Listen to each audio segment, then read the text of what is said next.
Hello, everyone. I'm Bo from Brutal Commentary, and today I have a boxing match to break down for you all. So, the same day as Volk versus Lopez, which is going to be January 31st on Saturday, we have a very important boxing match early in the year and one of the most intriguing matchups that boxing can put together for sure. For the Ring Magazine and WBO Super Lightweight title, we have Teofimo Lopez taking on Shakur Stevenson. This is one of the highest level fights I think boxing can put in the 140-pound division. And just absolutely two elite fighters. This is going to take place in MSG, New York City, New York. And just this fight brings two very elite fighters, like I said, with two very different paths and styles. You have Lopez, who is the defending champion and a former multi-weight title holder. Meanwhile, you have Shakur Stevenson, who's undefeated 24-0 and the WBC lightweight champion, aiming to become a fourth division title holder in his second weight class. Is big stage, big history, and a stylistic class that's not just about power or speed. It's about how the fight unfolds round by round. And I think tonight, and for my tonight's pick, I am going to go with Shakur Stevenson. And here's why that makes sense. And let me just break it down simply why I think, like I said, Stevenson's going to win. But without further ado, let's get down to the breakdown. Starting with Lopez. Lopez fights with power at almost every weight class he has entered, with 22-1 with 13 knockouts to his career. Lopez has shown that he's a fighter who's capable of explosiveness, fight-changing combinations, a former unified lightweight champion who moved up to super lightweight and quickly secured the WBO title, defending him multiple times using a mix of counter-punching and controlled aggression. And oftentimes, Lopez's offense resolves around fast, powerful shots over the top and counter hooks whenever its opponents come forward. Lopez's pressure triggered power is very significant. When opponents engage, oftentimes you see Lopez can turn simple entries into big scoring moments. However, his style also requires him to stand in range and allow exchanges. And against fighters who excel at range and defense, that can be a limitation. And in his last few fights have often gone on to decision with control, but not overwhelming activity. Meanwhile, you look at Shakur Stevenson, who is technically different, 24-0 with 11 KOs to his name, and a former silver medalist in the Olympics. Stevenson is widely recognized as one of the cleanest, most disciplined boxers in the sport today.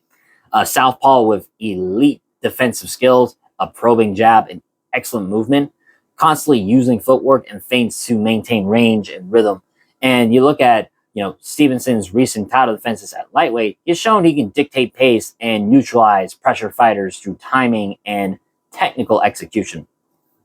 So for Stevenson, in style, it's not about raw power. He'll out-maneuver, out-point, and pick his opportunities carefully against opponents who lack elite-level defense. And that can look easy against someone like Lopez. It becomes a chess match where timing and movements are everything. Now, just saying how this style unfolds. Starting with range, movement, and just overall distance control. Stevenson's defensive mastery allows him to keep fights at the range he prefers, using his jab and lateral movement to disrupt stationary offense. As Stevenson doesn't just retreat, he uses angles and placement to control timing, making it difficult for Lopez to land his most effective shots cleanly. And sources note that Lopez struggles when opponents move around him and disrupt his rhythm, reducing his power's impact. Meanwhile, Lopez works best when he's cutting off the ring and forces opponents into predictable ranges. But I think Stevenson excels precisely at avoiding being pinned to like the ropes or the corner or stuff like that by frequently resetting position and landing probes and counters without overcommitting. And this makes it harder for Lopez to find openings for big combinations over multiple rounds. Then you look at timing and counter punching. Against rigid forward pressure, Stevenson thrives because he can turn his defense into effective offense, turning missed shots into counterattacks and disrupting the pace that a power puncher like Lopez wants.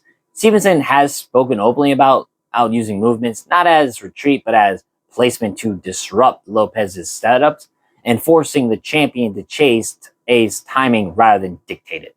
And while Lopez's style can match well with stationary fighters who allow exchanges, Stevenson doesn't give those opportunities easily. His head movement, his shoulder roll, and use of the jab make straight power shots miss or be delayed until they're less effective. And that's why, for many observers, this match looks technical rather than a pure slugfest.